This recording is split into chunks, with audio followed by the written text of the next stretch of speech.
প্রবাসী ভাইদের কথা আলোচনা হচ্ছিল। আমি আসার সময় বলছিলেন এক ভাই যে প্রবাসী ভাইরা মিলে এই মাহফিলটা আঞ্জাম দিয়েছেন, তাই নয় কি ভাই? ব্যবসা এবং প্রবাসী ভাই, আলহামদুলিল্লাহ। আপনারা বসেন প্লিজ। তো প্রবাসীদের কষ্ট কেউ দেখার আছে? বাংলাদেশে একটা শব্দ চলছে এখন, রিজার্ভ। রিজার্ভ শুনেছেন? রিজার্ভ কমে যাচ্ছে, রিজার্ভের সংকট। শব্দটা কি শুনেছেন? রিজার্ভ কি? হ্যাঁ, টাকা দিয়ে হয় না ডলার দিয়ে হয়? রিজার্ভ একটা কান্ট্রির উন্নতি, অগ্রগতি, প্রোগ্রেসের অন্যতম একটা মানদণ্ড বোঝা যায় সারা ওয়ার্ল্ডে।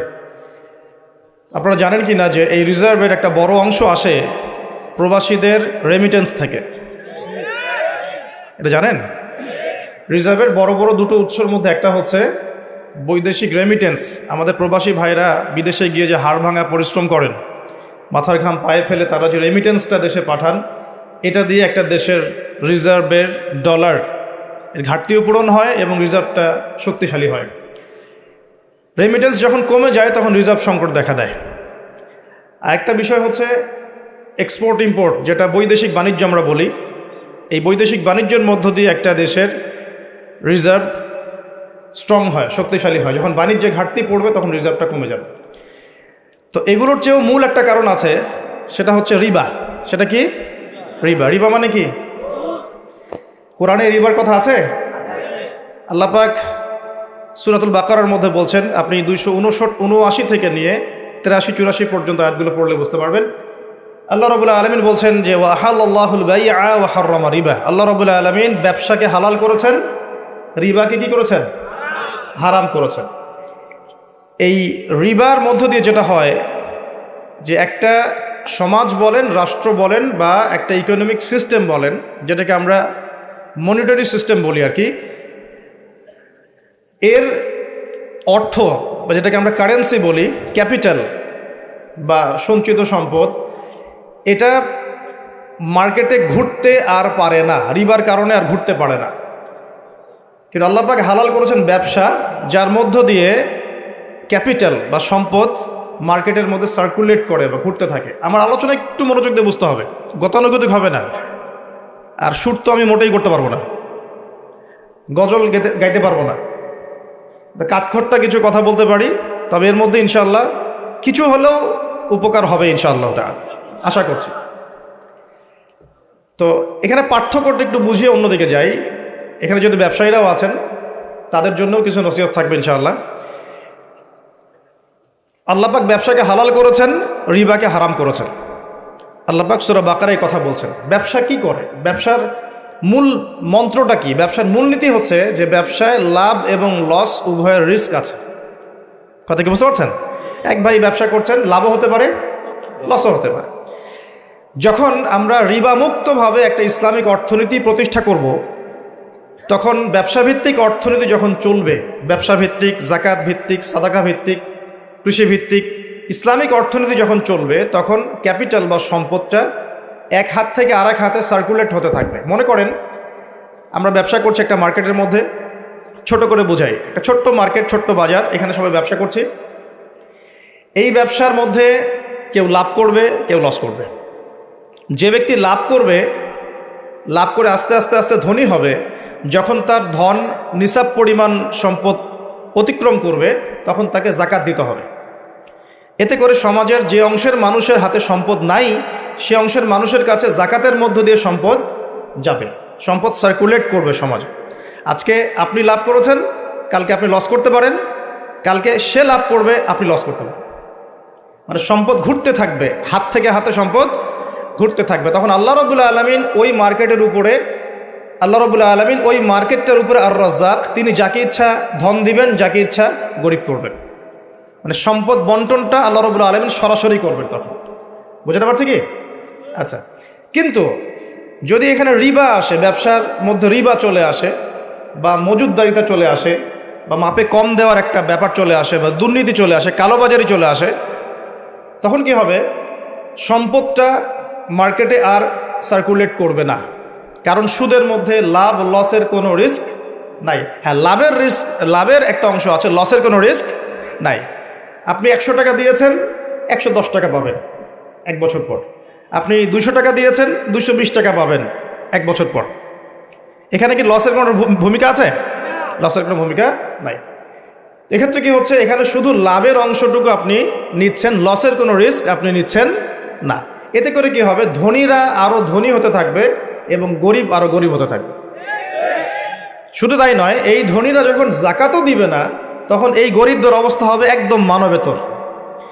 যেটা এই ছোট্ট একটা মার্কেট দিয়ে উদাহরণ দিলাম, এই ছোট্ট মার্কেটটাকে আপনি একটা দেশ কল্পনা করতে পারেন, আবার একটা বিশ্বও কল্পনা করতে পারেন।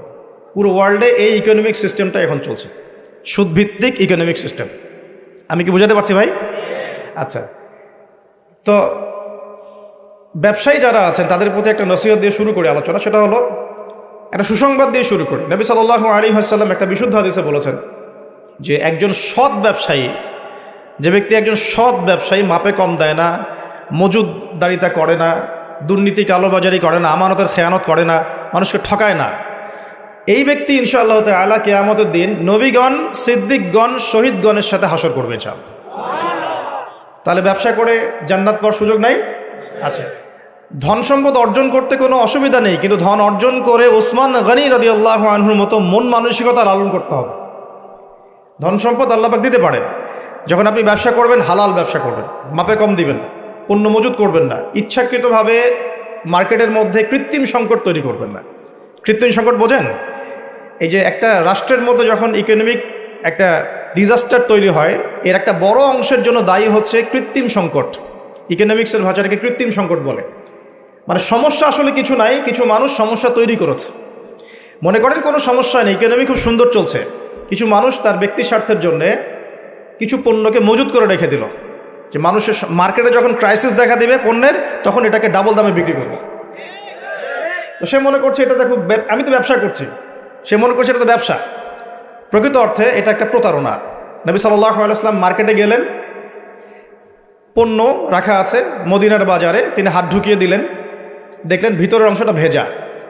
ওলামায়ে কেরাম যারা আছেন তারা এই হাদিসগুলো জানেন, ভেতরের অংশটা ভেজা। তো তিনি ব্যবসায়ীকে বলছেন যে এটা কি, ভিতরে ভেজা কেন, উপরে শুকনা কেন? তো সেই ব্যবসায়ী বলছে যে এভাবেই আমি পণ্য বিক্রি করি, যার ইচ্ছা হয় সে নিবে, যার ইচ্ছা হয় সে নিবে না। নবীজি বলছে সাল্লাল্লাহু আলাইহি ওয়াসাল্লাম, তুমি কেন এটাকে উন্মুক্ত করে দিলে না? মানুষ জানতে পারতো যে আসলে তোমার পণ্যটা কতটুকু সঠিক, কতটুকু বেঠিক, বা কতটুকু বিশুদ্ধ, কতটুকু অশুদ্ধ। মান গাশশানা ফালাইসা মিন্না, এই হাদিসটা এখান থেকে এসেছে। তিনি বলছেন যে ব্যক্তি প্রতারণা করে সে ব্যক্তি আমার উম্মতের অন্তর্ভুক্ত না। কথা বুঝতে পারছেন? এই যে কৃত্রিম সংকট তৈরি করে প্রতারণা করেছে, সে কিন্তু উম্মতের নাম থেকে কাটা পড়ে যাচ্ছে। সে কাফের হয়ে গেছে এমনটা বলছি না, সে কিন্তু জালেম ঠিকই হয়ে গেছে, ফাসেক হয়ে গেছে। এখন এখানে একটা শাস্তি আছে, এটা গেল তার ব্যক্তিগত শাস্তি, যে সে উম্মত থেকে ডিটাচড হয়ে যাচ্ছে। মান গাশশানা ফালাইসা মিন্না, সে আমার অন্তর্ভুক্ত না। নবীজি বলছেন একটা হাদিসের মধ্যে সাল্লাল্লাহু আলাইহি ওয়াসাল্লাম, যে প্রতারক যারা মিথ্যা কসম করে পণ্য বিক্রি করে, ব্যবসায়ী মানুষকে ঠকায়, মাপে কম দেয়, কিয়ামতের মাঠে এদের অবস্থা এমন হবে যে এই কানের লতি পর্যন্ত এদের ঘামে ডুবে থাকবে। কানের লতি পর্যন্ত ঘামে ডুবে থাকবে। 3 শ্রেণীর মানুষকে বলা হচ্ছে খুবই ক্ষতিগ্রস্ত কিয়ামতের মাঠে। এক শ্রেণী, তার মধ্যে এক শ্রেণী যারা মিথ্যা কসম করে পণ্য বিক্রি করে। আমাদের আলোচনা এই অংশটুকুর মধ্যে কি ব্যবসায়ীদের জন্য হেদায়েত পাওয়া যাচ্ছে না? আপনি যদি বিশুদ্ধভাবে রাসূল সাল্লাল্লাহু আলাইহি ওয়াসাল্লামের সুন্নাহ মেনে ব্যবসা করেন, ইনশাআল্লাহ নবীজি বলছেন এটাই শ্রেষ্ঠ কামাই, হাতের কামাইটা শ্রেষ্ঠ কামাই। ব্যবসা করে, যে হালাল ব্যবসা করে আপনি সম্পদ উপার্জন করছেন, এটা আপনার শ্রেষ্ঠ কামাই, শ্রেষ্ঠ উপার্জন। কিন্তু এখানে যদি কালোবাজারি চলে আসে, মজুদদারিতা আসে, কৃত্রিম সংকট তৈরি করেন, মাপে কম দেন, মানুষকে ঠকান, প্রতারণা করেন, তাহলে নিজের তো ক্ষতি হবেই, ইহকাল পরকাল তো ধ্বংস হবেই, জাতিরও ক্ষতি হবে। জাতির কি ক্ষতি হবে? একটা হাদিস পড়েছিলাম অনেক দিন আগে, আমি এখন রেফারেন্সগুলো মুখস্থ বলতে পারছি না, অনেক দিন আগে পড়েছি। 5টা কাজের কথা বলা আছে, এই 5টা কাজের কারণে 5টা বিপদ নেমে আসে। তার মধ্যে একটা হচ্ছে, যখন কোনো সম্প্রদায়ের ব্যবসায়ীরা মাপে কম দেওয়া শুরু করে, এই যে প্রতারণা করা শুরু করে, তখন আল্লাহর পক্ষ থেকে দুর্ভিক্ষ চাপিয়ে দেওয়া হয়। এখন কি শুনতে পাচ্ছেন যে দেশের সামনে দুর্ভিক্ষ? এরকম স্টেটমেন্ট কি পাওয়া যায়? আচ্ছা, একটু রিজনগুলো ব্যাখ্যা করি। আলোচনা তো আমরা অনেক ধরনেরই শুনি, একটু বাস্তবিক কিছু শোনেন। সুবহানাল্লাহ পড়তে হয়, জানেন না? আলহামদুলিল্লাহ পড়তে হয়, জানেন তো? কোরআন তেলাওয়াত করতে হবে, কতদিন বলে আসছি, তাই নয় কি? 5 ওয়াক্ত নামাজ পড়তে হয় সবাই জানি না? এবং নামাজ তো আমরা মাশাআল্লাহ পড়ি তো, আলহামদুলিল্লাহ। নবী সাল্লাল্লাহু আলাইহি ওয়াসাল্লামের সুন্নতের উপর আমল করতে হবে, এটা জানি তো। আচ্ছা, কিন্তু সমস্যা কোন জায়গায়? সমস্যা হচ্ছে কোরআন এবং সুন্নাহর বিধানগুলো দিয়ে আমরা বিশ্বের চ্যালেঞ্জগুলোকে মোকাবেলা করতে পারছি না। সমস্যা এখানে। কোরআন আমার হাতে আছে, নবীর হাদিসগুলো আমার কাছে আছে, কিন্তু বিশ্বের ভয়ঙ্কর যে সংকট, যে চলমান সংকটগুলো চলছে, ফিতানগুলো চলছে, এগুলোকে মোকাবেলা করতে পারছি না। বিশ্বটাকে নিয়ন্ত্রণ করছে এখন জায়নিস্টরা, খোলামেলা বললাম, বিশ্বটাকে নিয়ন্ত্রণ করছে এখন জায়নিস্টরা। জায়নিস্ট কারা? সব ইহুদি সব খ্রিস্টান নয়, সব ইহুদি সব খ্রিস্টানকে জায়নিস্ট বলা হয় না। ইহুদ এবং খ্রিস্টানদের মধ্যে যারা একে অপরের বন্ধু তাদেরকে জায়নিস্ট বলা হয়। 1890 সালের পর থেকে এই মুভমেন্টটা সারা ওয়ার্ল্ডে তৈরি হয়েছে এবং এখন 2022 সালের দিকে এসে বিগত প্রায় 50, 60, 70 বছর থেকে বিশ্বের বড় বড় প্রত্যেকটা ডিপার্টমেন্ট এরা নিয়ন্ত্রণ করছে। মিডিয়া ওদের হাতে। আপনার এই যে ইন্টারনেট সেকশনগুলো, আপনি যত অ্যাপস ইউজ করছেন, সার্চ ইঞ্জিন ইউজ করছেন, স্মার্টফোন ইউজ করছেন, সফটওয়্যারসগুলো ইউজ করছেন, সব কিছু ওদের। প্রযুক্তি, যত বড় বড় প্রযুক্তিগত প্রতিষ্ঠান আছে সব ওদের। মিসাইলস, যত নিউক্লিয়ার মিসাইলসগুলো আছে, পাশাপাশি পারমাণবিক এবং থার্মোনিউক্লিয়ার বলে, নিউক্লিয়ার এবং থার্মোনিউক্লিয়ার যত অস্ত্রগুলো আছে বেশিরভাগই ওদের কাছে। পৃথিবীর সবচেয়ে দামি সম্পদ এখন হচ্ছে ব্ল্যাক গোল্ড, অয়েল বলা হয়। এটা সবচেয়ে বেশি রিজার্ভ ওদের কাছে আছে মাটির নিচে। আমেরিকার মাটির নিচে এত বেশি তেল আছে যেটা দিয়ে সে আগামী আরও 20 বছর চলতে পারবে যদি পৃথিবী থেকে তেল চলেও যায়। আমেরিকা কি তেল উৎপন্ন করে? কোত্থেকে নেয়? কোত্থেকে নেয়? আমাদের তেল। চলমান সংকট, ওরা নিয়ন্ত্রণ করছে ফাইন্যান্স, মানে আপনি বিশ্বের যত মিলস অ্যান্ড ইন্ডাস্ট্রিজ এবং ফ্যাক্টরিজ দেখছেন এর গোড়াপত্তন ওদের কাছে। পলিটিক্যাল দর্শনগুলো, আপনার ডেমোক্রেসি বলেন, সেকুলারিজম বলেন, কমিউনিজম বলেন, ন্যাশনালিজম বলেন, যত বড় বড় দর্শনগুলো আছে, দর্শনগুলো কিন্তু মুসলিমদের থেকে আসে নাই। আসছে নাকি? এই প্রত্যেকটা দর্শন, ফিলোসফিগুলো কি মুসলিমদের থেকে আসছে নাকি? এটা পশ্চিম থেকে আসছে। কোন পশ্চিম? যেই পশ্চিমের মধ্যে ছেলে ছেলেকে বিয়ে করতে পারে। কি সুবহানাল্লাহ বলছেন নাকি? একটু আগে আমি সার্চ করে একটা নিউজ দেখে আসলাম, এই কিছুক্ষণ আগে, 2 ঘন্টা আগে একটা ঘটনা ঘটেছে। 2 ঘন্টা আগে পশ্চিমের একটা কান্ট্রির মধ্যে দেখলাম যে সমকামীদের জন্য একটা বার আছে। সমকামী তো বোঝেন, মানে গেস, হোমোসেক্সুয়াল।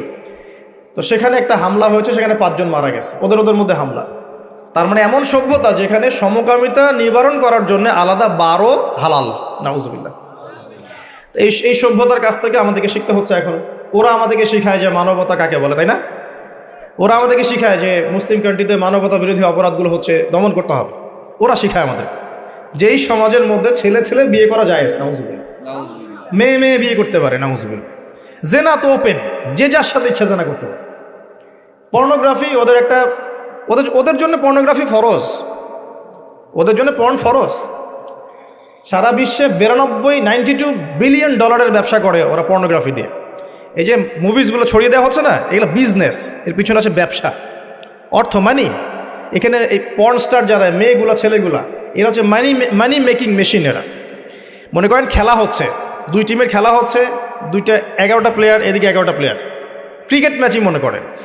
তো এই খেলার মধ্যে একটা বাণিজ্য হয় না? হয় না? খেলাতে বাণিজ্য হয় না? জুয়া হয় না?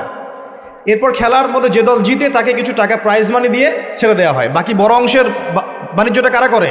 যারা এই খেলাগুলোকে পরিচালনা করে। আমার কথা কি বুঝতে পারছেন? ঠিক একইভাবে এই পর্ন ইন্ডাস্ট্রির মধ্যে অ্যাক্টর অ্যাক্ট্রেস যারা আছে এরা হচ্ছে ওরকম প্লেয়ারের মতো। এরা বাণিজ্য করে, ওরা অল্প টাকা দিয়ে, ব্যাস। তো এদের এখানে এই পর্ন হচ্ছে ফরজ। এগুলো ছড়িয়ে দেওয়া হয়েছে মুসলিম বিশ্বের মধ্যে।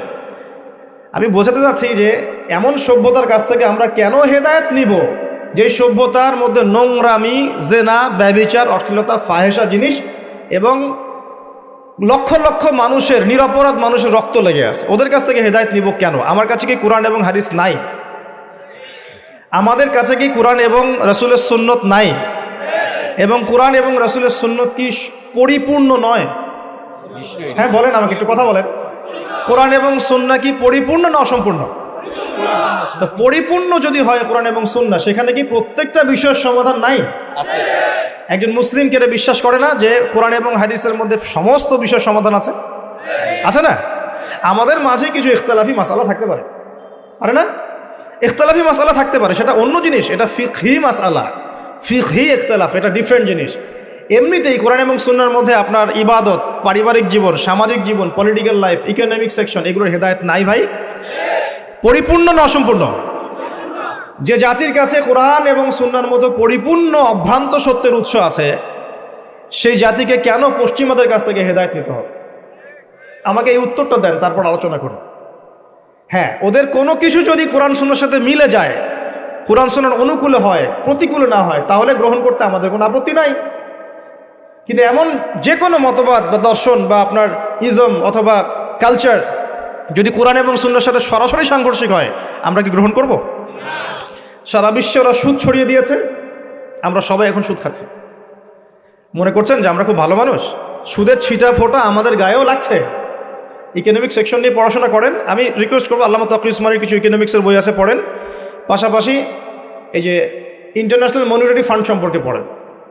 নর্মালি যারা ইকোনমিক্সে পড়ছেন তারা প্রত্যেকটা কথা আমার বুঝতে পারবেন ইনশাআল্লাহ তাআলা। এই যে পেপার মানির কথা বলেছিলাম, এগুলো কোনো ভবিষ্যৎবাণী নয়, এগুলো বর্তমান। পেপার মানি যে থাকবে না, এটা কোনো ভবিষ্যৎবাণী নয়, এটা হচ্ছে বর্তমান। শুধু পেপার মানি না, এই যে ডলারকে দেখছেন সারা ওয়ার্ল্ডে দাপটের সাথে ঘুরে বেড়াচ্ছে না, দেখবেন একসময় ডলারও থাকবে না ইনশাআল্লাহ তাআলা, ইনশাআল্লাহ তাআলা। আমরা বিশ্বাস করি ঈসা ইবনে মারইয়াম যখন আসবেন তখন তিনি ডলার দিয়ে কেনাবেচা করবেন না, আমরা বিশ্বাস করি। আমরা বিশ্বাস করি ঈসা ইবনে মারইয়াম যখন আসবেন পৃথিবীতে, তিনি ফিলিস্তিনে ইসলামিক রাষ্ট্র কায়েম করার জন্য জাতিসংঘের কাছে গিয়ে দ্বারস্থ হবেন না যে আমাকে পারমিশন দেন। দ্বারস্থ হবে নাকি?